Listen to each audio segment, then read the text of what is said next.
Hey guys, how's it going? Michael Troy here, and today we're going to be looking at Glory. Alright, so this is our Glory deep dive. Glory is basically Rob Liefeld's Wonder Woman when the Marvelous Seven left Marvel to go create Image Comics. They went to create their own titles where they could own all their own superheroes and come up with their own original concepts. So this is Rob Liefeld's take on Wonder Woman, and she's an Amazon. I mean, that's pretty blatant. You know, she's a warrior-looking sort of female superhero. And I heard she's also part demon. I don't know if that's true or not, but that's a twist. So anyway, so this is series here. I don't think this was her first series. I don't know. But anyway, this whatever series this was, it was very genius. Mike Deodato Jr., a very hot artist in the 90s. They had a very popular run on Wonder Woman with William Messner Loebs when Artemis had taken over the role of Wonder Woman from Princess Diana. And Diana was running around in the biker shorts and the leather jacket and the sort of long, sort of bob wig. Anyway, so, you know, so that really upped his popularity. It was during like the bad girl phase. Women were just like this, women were in poses like this. It was very popular. It was the thing. So anyway, Glory gets her own mini series, and Rob has, you know, he can't draw and write everything. So, but very smart. He brings in a female writer, Jo Duffy, and she's like known for being an editor at Marvel and also writing various X books like Fallen Angels and I'm sure other things. Anyway, so Mike Deodato Jr. is basically like a Jim Lee clone. That's how he sort of came into the industry. And a lot of people think I use the term clone derogatorily, but I just feel like it's part of the regular comic vernacular by now. It's like so many artists start by being influenced, sometimes heavily, sometimes not so heavily by other artists, and they usually just branch off and develop their own style or just sort of make their clone style their own, and it's totally fine, whatever. But Mike Deodato Jr. is an interesting one because he definitely sort of evolved past this. Like, he reinvented himself. You know, he's got a lot of great line work. I love his use of shadows. This is cool here, Super Patriot and Die Hard. And, oh yeah, because Glory was part of this team, which I don't think I see the name. But anyway, this is fun. I mean, I really love Mike Deodato Jr.'s art, even during this phase, you know, as the Jim Lee clone. But at least he could still really draw. I mean, like, there's nothing too, like, offensive about the anatomy. It's very consistent. He's not, like, drawing broken anatomy and just, you know, having it look completely terrible. I mean, at least there's backgrounds and scenery. And I feel like he launched a bunch of other artists.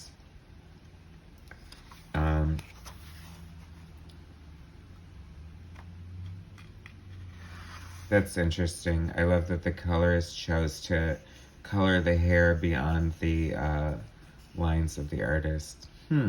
That's an interesting choice. Or maybe that was there and they just chose to super render it. Like, I don't know, that's so, like, telling of the coloring at the time. Like, that doesn't look great, does it? But whatever. It's a sign of the times. 90s comics were fun. They're looked back at with such, like, disdain and, like, the dark ages of comic books. Maybe it was the dark ages of everything. See, I mean, she might as well just be naked, right? Like, I'm assuming she has some sort of thong on or something, but that would be terribly distracting in the middle of a fight, I feel, and uncomfortable for her.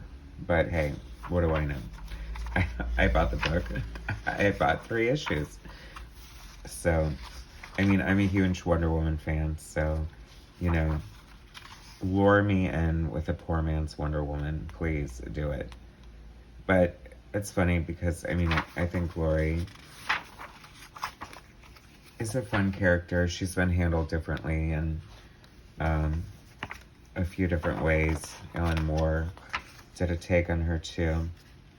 And this is just crazy, like explosive, like Image Comics 90s art, like just, now that's extreme. Once again, writer Joe Duffy, artist Mike Deodato Jr. I did like the fact that Mike Deodato Jr. did pencil and ink his own work, although from what I understand, he works with the assistants and studio artists. But hey, if it gets the job done, that's totally fine, whatever. I just don't like, and this was a big thing in the 90s too, these double page spreads where you had to turn the book on the side.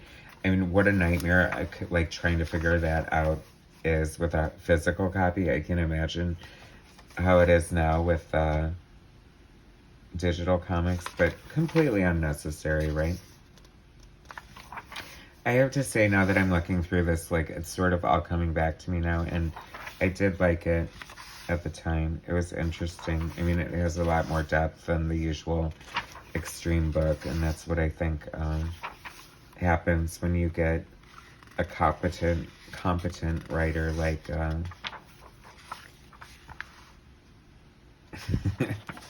Joe Duffy on the book. Interesting trivia about Joe Duffy is that John Byrne based, that was issue 2, here's number 3, John Byrne based Kitty Pryde's mother's likeness on Joe Duffy. So there's your fun trivia for the day. Now you're going to have to Google Joe Duffy, and then you're going to have to Google Kitty Pryde's mother, and it's just going to be a thing. So just take my word for it. I mean, I'm not trying to sell anything off on you. I'm just saying, like, I don't know if it's worth the trouble. It's just fun trivia. That is a crazy, crazy double page spread. So it's like you've got this murder scene on the bed, and I take back what I said about why, like, are they squatting like this to avoid stepping in the blood? That has to be it. I'm going to go with that.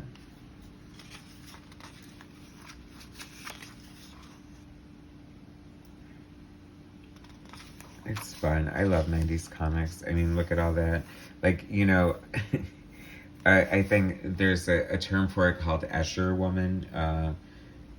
Like, it's a woman with, like, a broken spine who, like, you can see her butt and her boobs at the same time.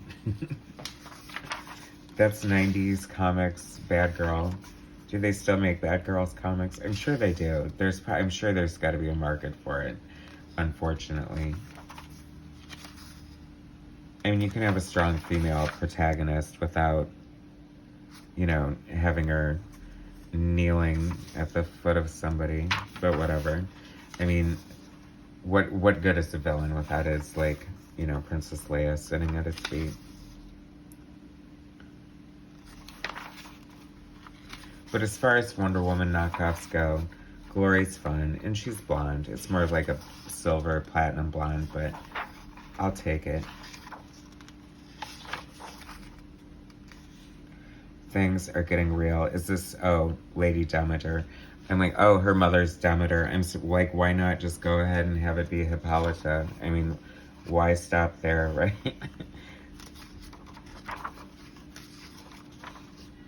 Concludes next issue, and damn it, that concludes our video.